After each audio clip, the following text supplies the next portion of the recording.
Hari ini 1 Oktober, hari tanggal yang selalu kita peringati setiap tahun dengan peringatan Hari Kesaktian Pancasila. Kesaktian Pancasila ini lahir dari ketika pemerintah pada saat itu, TNI dianggap mampu memberantas upaya kudeta atau pemberontakan yang dilakukan oleh PKI yang menculik, membunuh 7 pahlawan revolusi kita, jenderal-jenderal yang diculik dan dihabisi, dibunuh di Lubang Buaya, daerah Jakarta Timur. Sekarang pertanyaannya adalah, benarkah Pancasila kita masih sakti? Atau sekarang Pancasila hanya menjadi sebuah pajangan dan peringatan kesaktian Pancasila ini hanya sebuah rutinitas peringatan yang dilakukan oleh negara, dilakukan pemerintah setiap tahunnya? Karena pengamalan implementasi Pancasila saat ini sesungguhnya telah jauh dari kebenaran yang sesungguhnya tentang Pancasila. Kita menjalankan negara saat ini yang tidak lagi Pancasilais. Kita menjalankan sebuah negara yang bentuknya menurut saya, menurut pemahaman saya, tidak lagi sesuai dengan garis ideologi politik Pancasila yang dibangun oleh para pendiri bangsa kita. Kalau kita mau melihat pertama dari sistem ekonomi kita. Sistem ekonomi kita sekarang bahkan sudah mengamandemen Undang-Undang Dasar 1945 yang asli dari pasal 33. Sudah dibahas tentang efisiensi. Tidak lagi tentang ekonomi kerakyatan. Tidak lagi tentang gotong royong. Tetapi bicara tentang untung rugi. Efisiensi arahnya tentu bicara tentang keuntungan. Negara dibuat, dikelola menjadi seperti sebuah perusahaan untuk menghasilkan keuntungan-keuntungan dengan melakukan pemangkasan efisiensi dan segala macam. Bahkan kalau perlu, yang namanya subsidi juga harus dihapuskan. Dan sekarang arahnya pemerintah sedang berpikir terus bagaimana mengurangi besaran subsidi yang diterima oleh rakyat dengan cara mengalihkan atau membatasi. Dalam penjualan BBM saat ini kita mengetahui pembatasan telah dilakukan oleh pemerintah tanpa undang-undang, tetapi hanya berdasarkan sebuah kepres. Padahal seharusnya yang mengatur hajat hidup orang banyak itu harus ada undang-undangnya. Tetapi ini hanya diatur oleh kepres. Kemudian Pertamina melakukan pembatasan pembelian dengan pendaftaran melalui aplikasi My Pertamina, mendapat QR code untuk mendapatkan BBM bersubsidi, yaitu saat ini Pertalite. Tetapi itu sangat dibatasi. Bahkan tidak semua lagi rakyat bisa mengaksesnya, mengakses Pertalite. Karena sudah dibatasi juga kendaraan tertentu tidak boleh lagi menggunakan BBM Pertalite. Dan ini adalah mekanisme pasar liberalisme yang diterapkan di dalam negara kita yang seharusnya mengikuti ekonomi kerakyatan, di mana apapun yang ada di bumi Indonesia ini harus dipergunakan sebesar-besarnya untuk rakyat. Tetapi faktanya sekarang hajat hidup orang banyak dijadikan sebagai ajang bisnis untuk mencari keuntungan. Demikian juga tentang listrik kita. Listrik adalah hajat hidup orang banyak. Tetapi pemerintah mencoba melahirkan sebuah undang-undang yang mengatur bisa masuknya listrik swasta dijual melalui infrastruktur PLN. Ini kan maling yang menggunakan infrastruktur yang telah dibangun dengan uang rakyat. Ini cara mencuri yang paling cepat. Mencuri pasar dengan meninggalkan PLN tetapi menggunakan sarana milik PLN. Ada RUU EBT namanya, energi baru terbarukan, yang di sana ada istilah power wheeling, di mana pembangkit listrik swasta bisa menjual listriknya langsung ke konsumen melalui infrastruktur milik PLN, melalui jaringannya, melalui gardunya, dan melalui alur distribusi PLN. Dan PLN katanya wajib. Untung kemarin DPR RI masih menolak pengesahan RUU tersebut. Ini dari sistem ekonomi yang paling simpel. Ya, belum lagi kita bicara tentang swasembada pangan, beras, segala macam yang masih harus impor. Bahkan Jokowi yang membuka keran impor, tetapi Jokowi juga yang bilang biang kerok mahalnya beras adalah impor. Inilah sekarang situasi kita, jadi sudah tidak Pancasilais. Tentang demokrasi. Demokrasi kita sekarang sudah terlalu liberal, one man one vote. Kita ini adalah negara yang berkarakteristik sosialis. Tetapi kita dipaksa menjalani sebuah kehidupan demokrasi yang liberalis. Ini tidak nyambung, ibarat ikan disuruh terbang, atau ibarat burung disuruh berenang.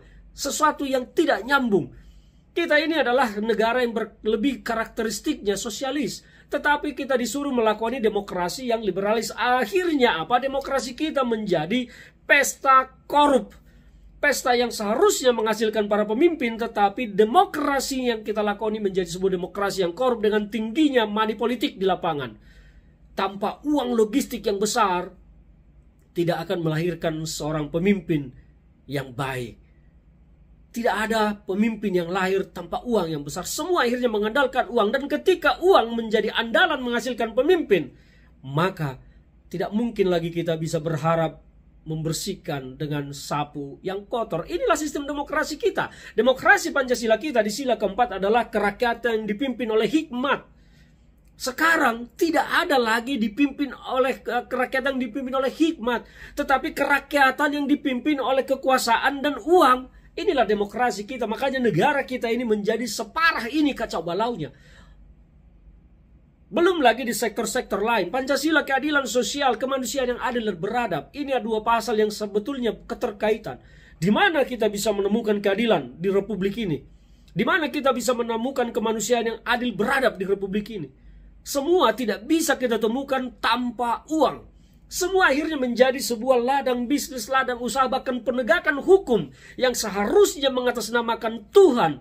Makanya di setiap keputusan pengadilan itu disebut atas nama Tuhan yang Maha Esa. Tetapi keadilan tidak bisa didapat dengan gratis. Padahal kita mau mendapat sesuatu dari Tuhan itu tidak pernah harus membayar. Kenapa kita mendapat keadilan hukum, mencari hukum di negara ini dengan membayar, mengeluarkan uang yang besar?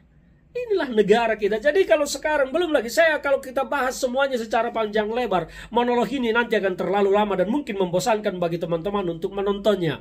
Tetapi yang saya mau katakan di sini, masih benar tidak Pancasila kita sakti?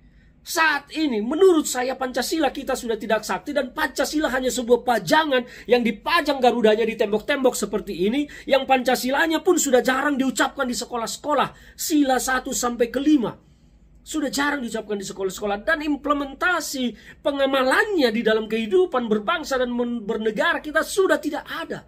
Mulai dari sila pertama sampai sila kelima itu sudah tidak ada yang terjadi. Ketuhanan yang Maha Esa. Di mana Tuhannya Esa? Ketika masih ada minoritas yang terhalang untuk beribadah. Kemanusiaan yang adil dan beradab sila kedua. Di mana kemanusiaan yang adil beradab itu? Ketika setiap hari bahkan tokoh-tokoh agama pun menggunakan caci maki dalam kehidupan sehari-hari. Di mana sisi kemanusiaannya yang adil dan beradab itu? Ketika penguasa menggunakan kekuasaannya untuk memperkaya diri kelompok dan memiskinkan, tetapi yang miskin kemudian dieksploitasi kemiskinan itu untuk mempertahankan kekuasaannya. Yang ketiga, sila persatuan Indonesia. Benarkah kita ini masih bersatu sampai sekarang? Menurut saya persatuan kita sangat rapuh. Bahkan saya khawatir 5-10 tahun ke depan ancaman disintegrasi bangsa kita akan semakin besar ketika negara ini masih diurus dengan cara-cara yang salah seperti sekarang ini. Kalau kita masih memang bersatu, tidak mungkin akan ada konflik antar masyarakat berbau sara.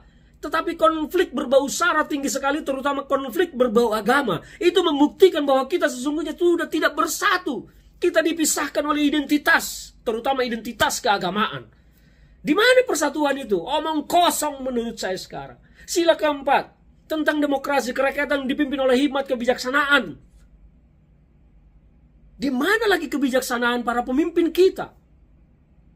Di mana lagi permusyawaratan perwakilan? Perwakilan di DPR, MPR, siapa yang mereka wakili? Mereka hanya mewakili aspirasi politik pribadinya dan kelompoknya. Dengan demikian maka seringlah muncul demonstrasi yang menolak kebijakan-kebijakan dan rancangan-rancangan undang-undang yang dilakukan oleh DPR. Karena mereka bukan lagi perwakilan rakyat, tetapi perwakilan pemikiran sendiri, perwakilan pemikiran ke elit kekuasaan, perwakilan pemikiran dari partai politiknya.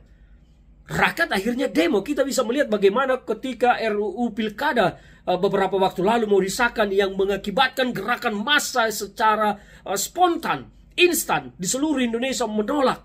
Andaikan DPR MPR ini masih perwakilan rakyat, tentu mereka akan bisa menyerap aspirasi rakyat. Oh, rakyat tidak menginginkan ini, sebaiknya kita jangan melakukan. Tetapi faktanya DPR sering memutus undang-undang yang selalu ditolak oleh masyarakat. Diuji akhirnya di Mahkamah Konstitusi. Jadi kerakyatan yang dipimpin oleh hebat kebijaksanaan itu di mana? Sila kelima, keadilan sosial bagi seluruh rakyat Indonesia. Di mana keadilan sosial itu kini berada? Di mana keadilan sosial itu kini sembunyi? Keadilan sosial sudah tidak kita temukan di negara ini. Karena tingkat strata sosial kita sudah terlalu jomplang antara yang kaya, yang medium, dan yang miskin. Standar kemiskinan dibuat sangat rendah. Tetapi standar kekayaan tidak ada.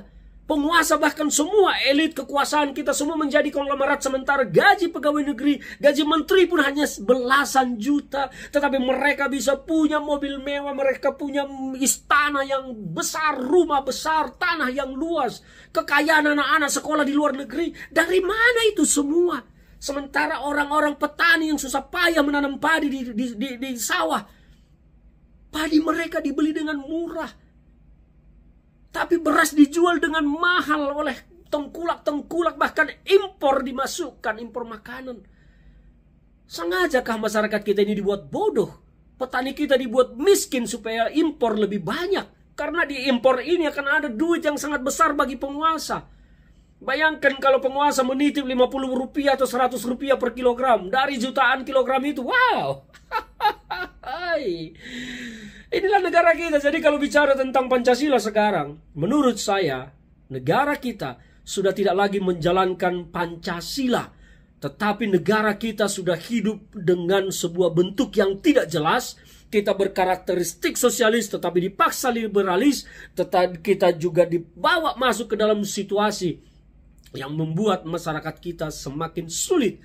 Akhirnya Pancasila sekarang hanya sebagai pajangan belaka, tidak lagi menjadi landasan berbangsa dan bernegara kita.